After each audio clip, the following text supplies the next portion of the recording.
आखिरी अवस्था को वृद्धावस्था कहते हैं, जिसमें क्षमता एकदम नष्ट हो जाती है, इंद्रियों की, बुद्धि की, सोच की, शरीर की, सब क्षमताएं नष्ट हो जाती है, लेकिन वासना वैसी ही रहती है। अभी एक परसों ही वृद्ध बहुत ही दुखी होकर कह रहे थे, मेरा मन मुझे बहुत परेशान कर रहा है। हमने कहा यार आंख उठा के देखो इन बच्चों की तरफ जो 18 वर्ष के, 20 वर्ष के, 25 वर्ष के, अब तक आपने अपने मन को नहीं संभाल पाए। बात यह है कि हम चलते रहते हैं, देख नहीं पाते कि हम मन के अधीन चल रहे हैं। अब शरीर की अवस्था से मन में तो कोई फर्क पड़ता नहीं, साधना से मन में फर्क पड़ता है। साधना हुई नहीं तो अब वो वृद्धावस्था में भी मन वैसे, जैसे एक जवान का मन वैसे वृद्ध का मन होता है। इंद्रियां शिथिल होने के कारण वो क्रियारत नहीं हो पाता है, बल्कि मन उसे जलाता रहता है। इसका परिचय मिला मन का कि कोई भी पद हो, कोई भी भोग सामग्री हो, कुछ भी मिल जाए, पर यदि आपको अध्यात्म का पता नहीं है तो आप परिणाम में सुखी नहीं हो सकते, परिणाम में नहीं हो सकते। ये हम बिल्कुल खुली बात कह रहे हैं। चिंता, भय, शोक, डिप्रेशन, कल्पनात्मक दुख और मृत्यु, इनसे नहीं बच सकते। कोई पद मिले, कोई रुपया मिले, कुछ भी आपको प्राप्त हो जाए, यदि अध्यात्म का ज्ञान नहीं है तो आप निश्चिंत, निशोक, आनंदित और मृत्यु के भय से निर्भय नहीं हो सकते। वो भय सताता रहेगा, चिंता, शोक, नाना प्रकार के। तो हमारी बात मान लीजिए, हम किसी प्रलोभन से नहीं कह रहे, आपके सुख के लिए कह रहे हैं। आप अपने मन और बुद्धि को सुधारने की कोशिश कीजिए। आप में वो सामर्थ्य है, आपको हारने की जरूरत नहीं। कैसे सुधरेगा? पहले हमको ये समझना है कि मैं मन और बुद्धि नहीं हूं, पहली बात। लेकिन ये बात आप जबान से कह सकते हैं, अंदर से देखो आप वही हैं। ऐसा आपको भ्रम करा दिया गया है माया के द्वारा। मैं शरीर हूं पुरुष, मैं शरीर हूं स्त्री, और मेरा मन कहता है ये देखूंगा, ये छूंगा, ये भोगूंगा, ये सूंघूंगा। अगर मैं नहीं करता तो मुझे जलाएगा ये, और जबकि जलेगा वो, वही जलेगा। आपको कोई जलन स्पर्श कर सके, आज तक सृष्टि में ऐसी जलन नहीं बनी, ध्यान रखना। आपका जो स्वरूप है, कोई अस्त्र छेद सके ऐसी कोई अस्त्र की क्षमता नहीं है। ना आग्नेय अस्त्र, ना वारुणास्त्र, ना वायुवास्त्र, तो प्राकृतिक अस्त्र है, वो तो दिव्य अस्त्र है। नैनम छिन्नन्ति शस्त्राणि नैनम दहति पावका न चैनम क्लेदेन्त्यापो न शोच्यति मारुता। अब मन की जलन जब हम मांग पूरी नहीं करते तो इतनी बढ़ती है कि वो लगता है मैं जल रहा हूं। ध्यान से सुनना। अब लगता है मेरी जलन कैसे जाए, तो सलाह देते हैं, भोग लो, देख लो, यार पाप हो जाएगा। नहीं नहीं, कोई पाप नहीं। सलाहकार बेईमान की चेष्टा हो जाती है तो जितनी जेलें भरी हैं वो सब इसी की भरी सलाह की। जितने अस्पताल हैं, जितने रोग हैं, ये सब इसी की सलाह से हुए हैं। ये पापाचरण हमको खड़ा करके बांधते चले गए, और आज हम इतने कमजोर हो गए हैं, अगर मन के अनुकूल नहीं चलूंगा तो मार देगा जला के। और जबकि अगर आप मन के अनुकूल ना चलें तो आप महान बन जाएंगे और ये आपके अधीन हो जाएगा। बस सहना सीख जाए, जलना सह जाए। वो कैसे सहा जाता है? मेरे में नहीं, वास्तविक मेरे में मैं मन थोड़ी हूं। मन मेरा एक करण है, अंतःकरण कहते हैं। जैसे लोहार और लोहार का हथौड़ा, लोहार करता हुआ और लोहार का हथौड़ा करण हुआ, और उससे जो क्रिया बनेगी वो क्रिया हुई।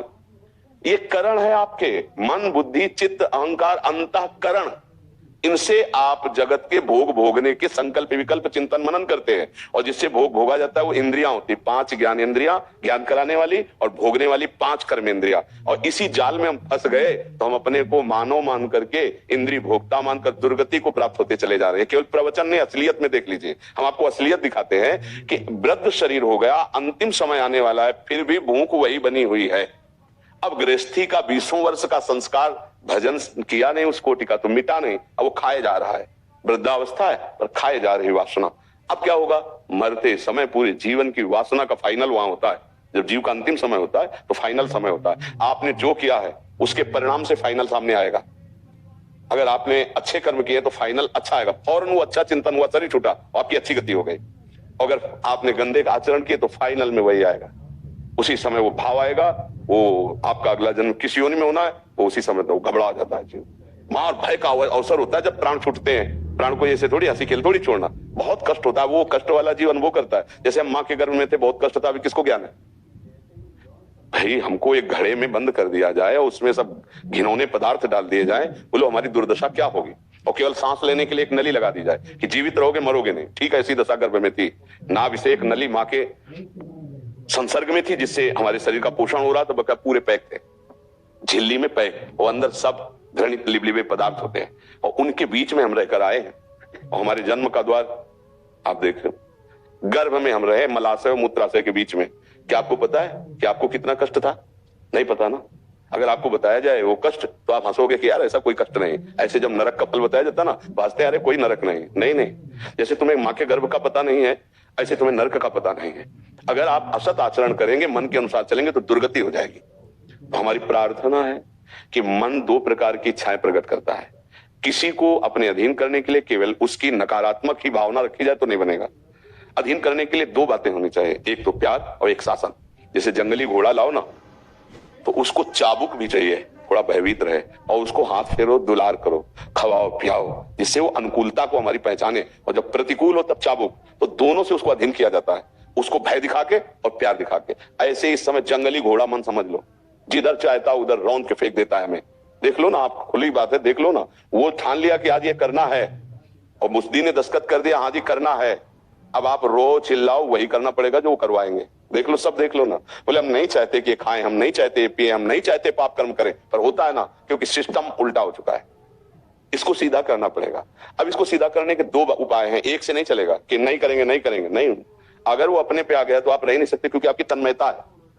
आप अशांत हो जाएंगे, आप बहुत अशांत हो जाएंगे, आगे चल के हो सकता है डिप्रेशन में चले जाएं, क्योंकि इसी से आपका खेल हो रहा है। अब आप इसको दुलार करना है, और इससे शासन भी। दुलार यदि वो धर्म पूर्वक भोग भोगने के लिए कहता है तो मान जाओ उसकी बात।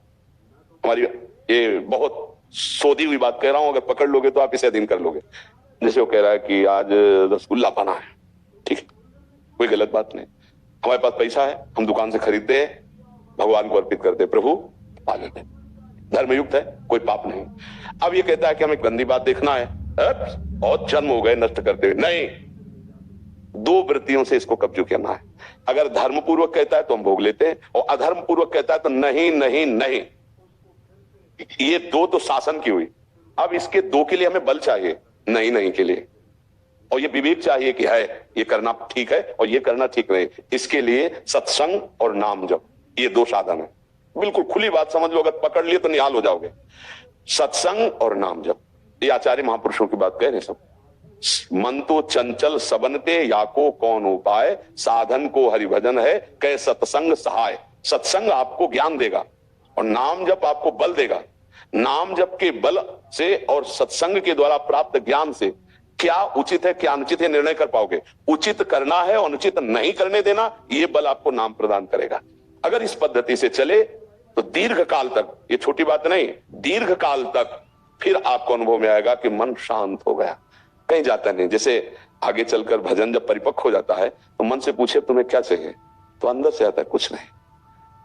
और जा ही न चाहे कबहु कछु, तुम सन सहज सने, बसो निरंतर तासुर सो रावर निजगे। उसी समय भगवत का साक्षात्कार हो जाता है। अब वो जितने परमानंद में मस्त होता है, वो ब्रह्मा को भी परमानंद प्राप्त नहीं है, ये बात समझ लो। जिसको आनंद मिलता है ना हृदय में, ये संसार के भोगों की बात क्या, न पारमेष्ठम न महेंद्र धिष्णम न सार्वभौमम न रसाधिपत्यम न योग सिद्धि अपनर्भवम वा। ओहो, ब्रह्मा का पद उसको अच्छा नहीं लगता, सम्राट पद अच्छा नहीं लगता, रसातल के भोग अच्छे नहीं लगते, योग की सिद्धियां अच्छी नहीं लगती, मोक्ष सुख भी अच्छा नहीं लगता। वो भगवान के प्रेम में डूबा हुआ जीवन को अपने कृतार्थ करता है और लाखों का कल्याण कर देता है। सतरति सतरति सा लोकांतार्यति। अब इस बात को आप समझो, मन को अधीन करने के ये उपाय आपको बताए। मन को अधीन करने के लिए जो हमें बल चाहिए वो नाम से मिलेगा, जो हमें ज्ञान चाहिए वो सत्संग से मिलेगा। और मन को दो प्रकार से फांसना है, एक अनुकूल उसकी मांग को पूरी करनी है, प्रतिकूल उसकी मांग पूरी नहीं करनी है। ये अभ्यास आप करो, अगर न जीत जाओ तो हमें कहना, क्योंकि अपने लोग इसी से चले हैं। आज सत्संग जो सुना हो तो धैर्य पूर्वक सुनना, इसी की व्याख्या की, इसलिए कि साधक इसी में परेशान, मेरा मन ऐसा मेरा मन ऐसा। अरे एक बार तो इससे लड़ना सीखो, हार गए हो तुम, इसलिए इसको आप बलवान बनाए हुए। मेरा मन करण है, मैं नहीं हूं, मैं भगवान का अंश हूं, अविनाशी हूं, मुझे परास्त नहीं कर सकता। देखो फाइनल की बात समझ लीजिए, प्रकृति से कभी आप सुखी नहीं हो सकते। आप परमात्मा के अंश है, परमात्मा से ही सुखी होंगे। जैसे आप जिस भोग को देख रहे हैं कि अगर ये भोग मुझे मिल जाए तो सुखी हो जाए, उसे कोई भोग रहा है, वो किसी तीसरे को देखकर ऐसी आकांक्षा कर रहा है जैसा आप कर रहे हो, वो चौथे को कर रहा है। पूरी सृष्टि को इसी में फांस रखा है और तृप्त कोई नहीं है। नहीं, आज तक हमें कोई नहीं मिला, न शास्त्र में ऐसा राजा और न प्रगट में ऐसा धनी जो कह दे कि अब कछुनाथ न चाहे। पूरी सृष्टि में झांक के देखो क्या है, एक है कोई लगन, एक है कोई अगन जिसको तुम जान नहीं पा रहे हो, और उसकी पूर्ति होने पर ही तुम वो शांत हो जाओगे, वो आनंदित हो जाओगे जो कहीं नहीं हुए। कौन है वो? तुम परमात्मा के अंश हो, परमात्मा है वो, प्रभु है वो। हृदय से जुड़ जाओ तो हर गम सहने की सामर्थ्य आ जाएगी, हर विपरीतता से लड़ने की सामर्थ्य आ जाएगी। देखो, ये तो प्रभु की भक्ति है। देशभक्ति में हमारे भारतीय जवान ऐसी जगह जहां 5 मिनट नहीं खड़े हो सकते, वहां रात दिन की ड्यूटी लगी है। कैसे सह रहे हैं? रुपए के लिए। रुपए के लिए तो और भी साधन है, व्यापार है, नौकरियां, ऐसा कष्टपूर्ण तपपूर्ण जीवन। वो देश के लिए।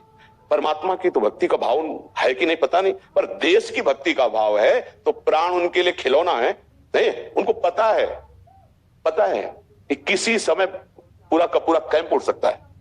बर्फ में कैंप लगा हुआ है, असावधानी हो जाए, दुश्मन पक्ष को पता हो जाए, वो पूरा उड़ा देगा। बॉर्डर में पता नहीं कहां से गोली आवे, कब कौन सा आखिरी क्षण हो, लेकिन वो ऐसे डर के थोड़ी जीते हैं। चौड़ी छाती करके जय हिंद, प्राणों को बलिहार करने के लिए वर्दी धारण करते हैं और शूरवीर की तरह अपने प्राणों को राष्ट्र के प्रति निछावर करते हैं। यहां भक्ति, भगवान की भक्ति, परमात्मा की भक्ति, जिसने अनंत ब्रह्मांडों का सृजन कर दिया और फिर भय रहे, फिर शोक रहे, फिर चिंता रहे, तो मुझे लगता है नाटक हो रहा है, भक्ति नहीं हो रही। एक देशभक्ति आई तो जब हम अपने देशभक्तों के चरित्र पढ़ते हैं तो जहां हमें रोना आता है वहां मुस्कुरा रहे हैं, फांसी के फंदे की तरफ ले जा रहे हैं और जय हिंद वंदे मातरम और मुस्कुरा के ऐसे फांसी के तख्ते पर खड़े हो रहे जैसे ब्याह का जयमाला पहनना हो। भक्ति का जरा स्वरूप तो देखो। तो हम लोग किनके भक्त हैं? बोले अनंत ब्रह्मांडों के स्वामी के भक्त हैं। हमारी दुर्दशा क्या है? छोटा सा भय, छोटा सा प्रलोभन, छोटी सी बात हमको फिसला के न जाने कहां गिरा देती है। तो कौन सी भक्ति चल रही, कौन सी निष्ठा चल रही, कौन सा भाव चल रहा है? एक देश प्रेमी छाती खोलकर गोली खाने के लिए तैयार है। इसलिए असलियत समझ लो और नाम जप करो।